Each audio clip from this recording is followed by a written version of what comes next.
11. No obstante, el 1 de septiembre de 2020 la Corte Suprema confirma que remite el expediente del aforado a la Fiscalía en consecuencia de su renuncia al Congreso de la República, dejando de esta forma un vacío en la justicia y un ambiente de incertidumbre en quienes hacemos parte de la actuación procesal, ungiendo como testigos legítimos de la investigación contra el aforado, cesando en el ejercicio de sus atribuciones jurisprudenciales. Es preciso argumentar que la integridad e imparcialidad del proceso se encuentran en riesgo ante el ítem criminal que siempre ha adoptado el ex senador, apoyado por sus leales profesionales en derecho que no escatiman esfuerzos para infringir las leyes y el debido proceso, ocultando pruebas y declarándolas ilegales ante la Fiscalía, supuestamente por el sesgo político de la Corte Suprema, pues se equivoca. Si lo tuviera, no entrega el proceso tan fácilmente y en tiempo récord. 12.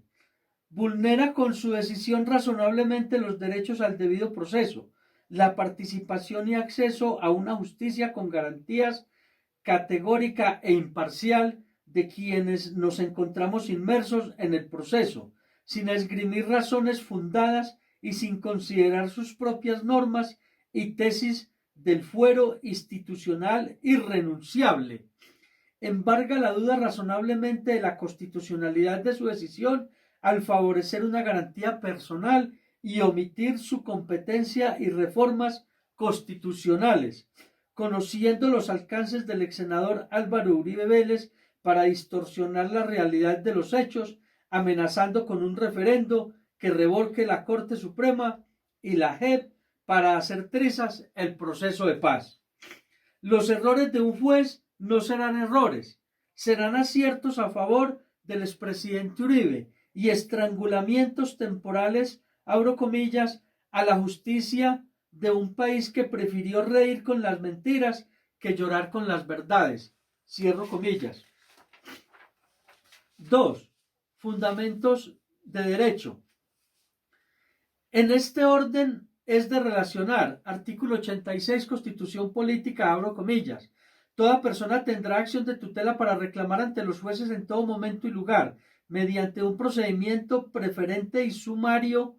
por sí misma o por quien actúe a su nombre, la protección inmediata de sus derechos constitucionales fundamentales, cuando quiera que estos resulten vulnerados o amenazados por la acción, omisión de cualquier autoridad pública, cierro comillas. Artículo 87, Constitución Política, abro comillas. Toda persona podrá acudir ante la autoridad judicial para hacer efectivo el cumplimiento de una ley o un acto administrativo. En caso de prosperar la acción, la sentencia ordenará a la autoridad renuente el cumplimiento del deber omitido. Cierro comillas. Como es el caso que nos ocupa, el suscrito argumenta la amenaza que sufren mis derechos constitucionales fundamentales como persona privada de la libertad, cuya omisión a la constitucionalidad de sus funciones por parte de la Corte Suprema me afecta directamente. Por tal razón solicito la intervención de la Corte Constitucional para hacer efectivo el cumplimiento de su jurisprudencia ante la autoridad renuente del cumplimiento de su deber. En relación al asunto expuesto es de traer a coalición lo argumentado en sentencia SU 047 de 1999, donde indica, abro comillas, el Tribunal Constitucional, competencia de la Sala de Casación Penal para investigar los delitos cometidos por los congresistas en ejercicio de sus funciones, cierro comillas. La anterior carta preveía la llamada inmunidad parlamentaria, que es la prerrogativa que tienen los miembros de los cuerpos colegiados de no poder ser investigados ni juzgados mientras ejercen sus funciones sin la autorización previa de la Cámara respectiva. En efecto, el artículo 107 de la Constitución, derogada, señalaba, abro comillas, que ningún miembro del Congreso podría ser aprehendido ni llevado a juicio criminal sin permiso de la Cámara a la que pertenecía, cierro comillas.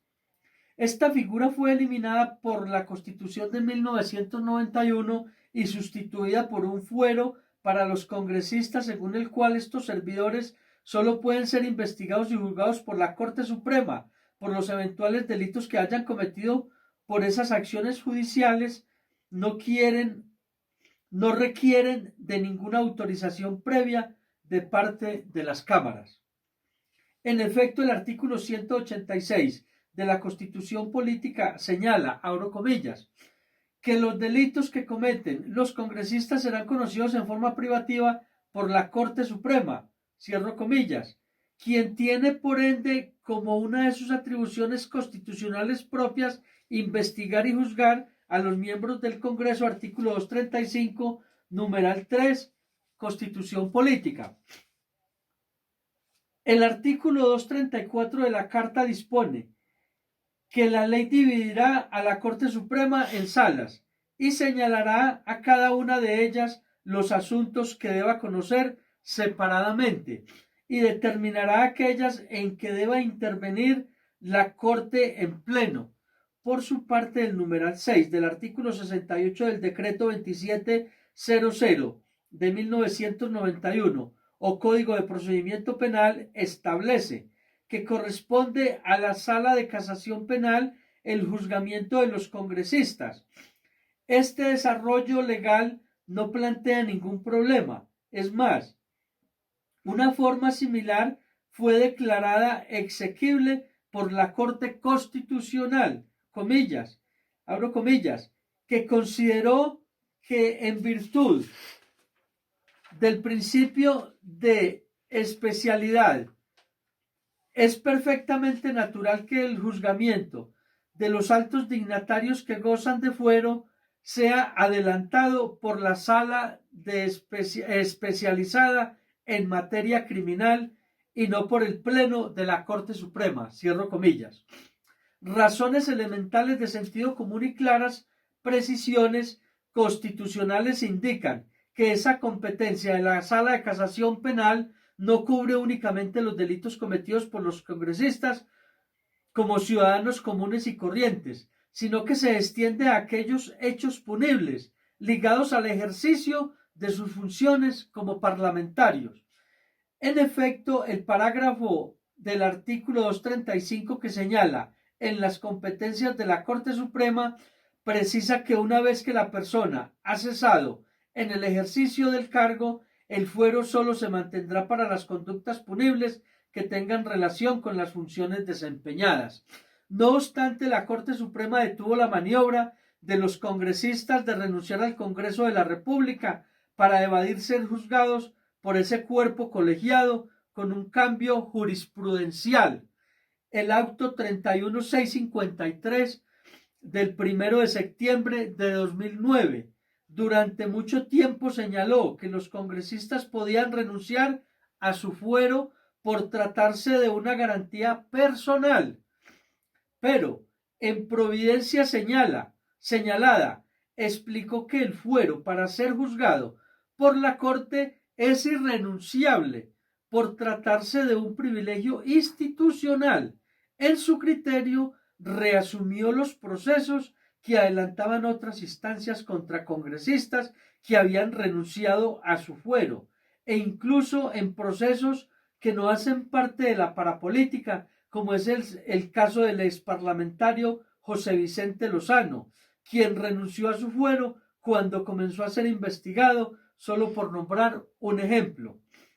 Cabe señalar lo preceptuado en sentencia T 1320 del 2001, con ponencia del magistrado Alfredo Beltrán Sierra, en la cual precisó la Corte Constitucional, abro comillas, ello significa que este proceso penal, tanto en su fase de instrucción como en el del juzgamiento, fue adelantada cuando el proceso tenía investidura de senador de la República, razón esta por la cual, conforme lo dispuesto por el artículo 235, numeral 3 de la actual Constitución Política, la competencia para el efecto le correspondía a la Corte Suprema, Sala de Casación Penal, pues en desarrollo de lo establecido en la citada norma constitucional, a dicha sala le fue asignada esa competencia por el artículo 68,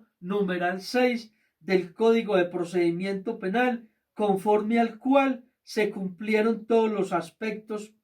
procesales. DL 2700 de 1991.